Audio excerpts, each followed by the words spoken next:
বেগম খালেদা জিয়ার এই বর্ণাঢ্য রাজনৈতিক ক্যারিয়ারে তিনি কিন্তু সবসময় দেশের কথা ভেবেছেন, দেশের মানুষের কথা ভেবেছেন। বিশেষ করে গণতন্ত্রের অগ্রযাত্রাকে এগিয়ে নেওয়ার তার যে চেষ্টা ছিল সেটি কিন্তু তিনি মৃত্যুর আগ পর্যন্ত করে গিয়েছেন। আপনারা জানেন যে বিগত এই গণতন্ত্র পুনরুদ্ধার এবং গণতন্ত্রের অগ্রযাত্রাকে এগিয়ে নিয়ে যাওয়ার জন্য তাকে নির্যাতিত হতে হয়েছে। তিনি শেষ দিনগুলোতে তিনি কারাবাসী হয়েছেন এবং তাকে বেশ কিছুদিন কারাগারে থাকতে হয়েছে এবং তিনি অসুস্থ হওয়ার পরেও তাকে কিন্তু চিকিৎসার জন্য দেশের বাহিরে নিয়ে যাওয়ার যে ব্যাপারগুলো ছিল সেটিও কিন্তু করা হয়নি। এত নির্মমতা, নির্যাতন, তারপরেও কিন্তু গণতন্ত্রের পথ থেকে কিন্তু তিনি পিছপা হননি, যার কারণেই তিনি গণতন্ত্র পুনরুদ্ধারের আপসহীন নেত্রী হয়ে ওঠেন। বিএনপির চেয়ারপারসন খালেদা জিয়ার একটি কথা আসলে সবার মুখে আমরা শুনতে পাই যে তিনি বলেছিলেন যে দেশের বাহিরে আসলে তার কোনো ঠিকানা নেই, যার একটাই ঠিকানা সেটি হচ্ছে বাংলাদেশ। সেই বাংলাদেশের মাটি, বাংলাদেশের মানুষকে আঁকড়ে ধরেই তিনি এতদিন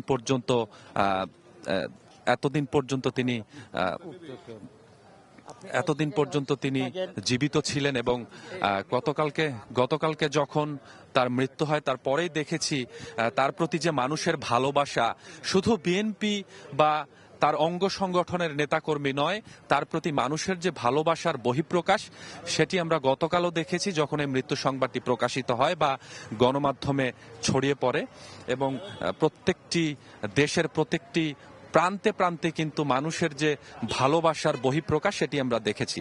তো তার মৃত্যুর এই কর্মসূচিটি দলীয়ভাবেও যেরকম কর্মসূচি দেওয়া হয়েছে, পাশাপাশি সরকারি ভাবেও কিন্তু এটি, অর্থাৎ সাবেক এই প্রধানমন্ত্রী মহিয়সী নারীর বেগম খালেদা জিয়ার মৃত্যুকে কেন্দ্র করে আজকে সাধারণ ছুটি ঘোষণা করা হয়েছে এবং একইভাবে 3 দিন শোক প্রকাশ করা হয়েছে রাষ্ট্রীয়ভাবেই।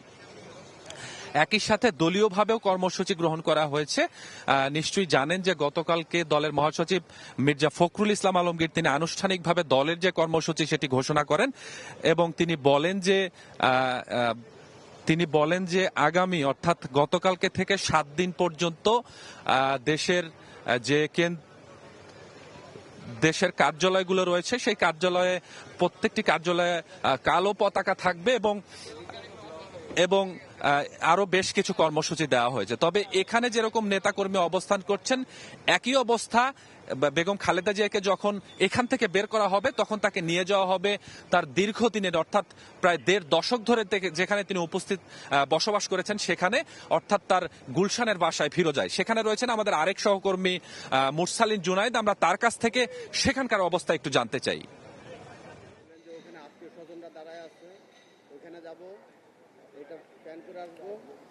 বিএনপি চেয়ারপারসন এবং সাবেক প্রধানমন্ত্রী বেগম খালেদা জিয়ার যে শেষ যাত্রার যে প্রস্তুতি, সেই প্রস্তুতির একটি বড় অংশ হচ্ছে এভারকেয়ার হাসপাতাল থেকে গুলশানে তার যে বাসভবন, দীর্ঘ 15 বছর তিনি এখানে অবস্থান করেছিলেন, ফিরোজা, এখানে তাকে নিয়ে আসা হবে এবং তাকে এখানে নিয়ে আসার যে সার্বিক প্রস্তুতি তার বাসভবনকে কেন্দ্র করে যেই এলাকাগুলোর তার বাসভবনের ঠিক পাশেই তার ছেলে বিএনপির ভারপ্রাপ্ত চেয়ারম্যান তারেক রহমানের যে বাসাটি, তার সামনে পরিবারের যে স্বজনরা রয়েছেন, নিকট আত্মীয় যারা রয়েছেন, তারা এই জায়গাটিতে কিন্তু সকাল থেকেই আসছেন।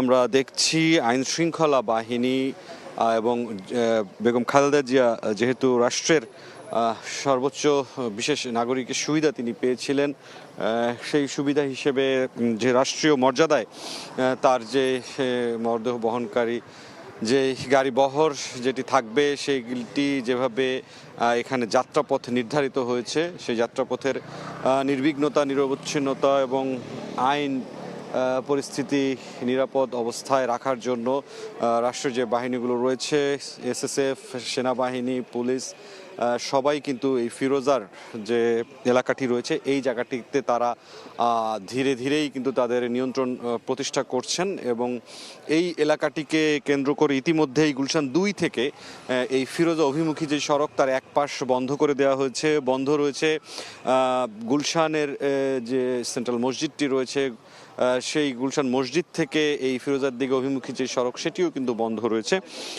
পাশাপাশি সেনাবাহিনী সদস্যরা মোতায়েন আছেন র্যাব এবং পুলিশের যে সদস্য তারাও কিন্তু এই জায়গাটিতে মোতায়েন আছেন। সার্বিকভাবে এই জায়গাটির যে এখন পর্যন্ত যে প্রস্তুতি আমরা দেখতে পাচ্ছি, মোটামুটিভাবেই বোঝাই যাচ্ছে যে বেগম খালেদা জিয়ার মরদেহ নিয়ে এই ফিরোজা যে আনা হবে, সেই আনার সার্বিক যেই প্রস্তুতিটি সেটি ভালোভাবেই গ্রহণ করা হয়েছে। ইতিমধ্যেই অন্তর্বর্তী সরকারের পক্ষ থেকে কিন্তু বলা হয়েছে যে এই তাকে বহনকারী যেই গাড়ি বহরগুলো থাকবে এটি সম্পূর্ণভাবে পূর্ণ রাষ্ট্রীয় মর্যাদায় এবং যে বাহিনীগুলো রয়েছে 10,000 বা সদস্য কিন্তু মোতায়েন থাকবে তার এই বহরকে কেন্দ্র করে। সেই পরিস্থিতি কিন্তু সকাল থেকেই ধীরে ধীরে যত বেলা বাড়ছে ভোর থেকেই এই জায়গাটিতে পুলিশ, র্যাব, সেনাবাহিনী, এসএসএফ এর সদস্য তাদের সবাইকেই কিন্তু এই এলাকাটিতে দেখা গেছে। পাশাপাশি তার যে চেয়ারপারসন সিকিউরিটি ফোর্স সিএসএফ তাদেরকেও কিন্তু তৎপর থাকতে দেখা গিয়েছে। সার্বিকভাবে যে বিষয়টি বলা যায় যে 2010-এর নভেম্বরে ক্যান্টনমেন্টের মইনুল রোডের বাসভবন থেকে উচ্ছেদ হওয়ার পর এই যে ফিরোজা বাসভবনে বিএনপি চেয়ারপারসন বেগম খালেদা জিয়া এখানেই তিনি থাকতেন। দীর্ঘ 15 বছর তিনি এই বাসভবনটিতে অবস্থান করেছেন এবং এই জায়গাটি থেকেই তিনি তার যে রাজনৈতিক জীবন পরবর্তীতে যে বিরোধী দলের অবস্থান এবং অন্যান্য যে কর্মসূচি সেটি তিনি পরিচালিত করেছেন। এখান থেকেই তিনি আদালতগুলোতে গিয়েছিলেন এবং এরপরে তিনি এসেছিলেন, তাকে এখান থেকেই নিয়ে যাওয়া হয়েছিল জেল হাজতে। সার্বিকভাবে এই যে ফিরোজার সামনে এখনকার যে পরিস্থিতি সেটি জেনে নিয়ে এখন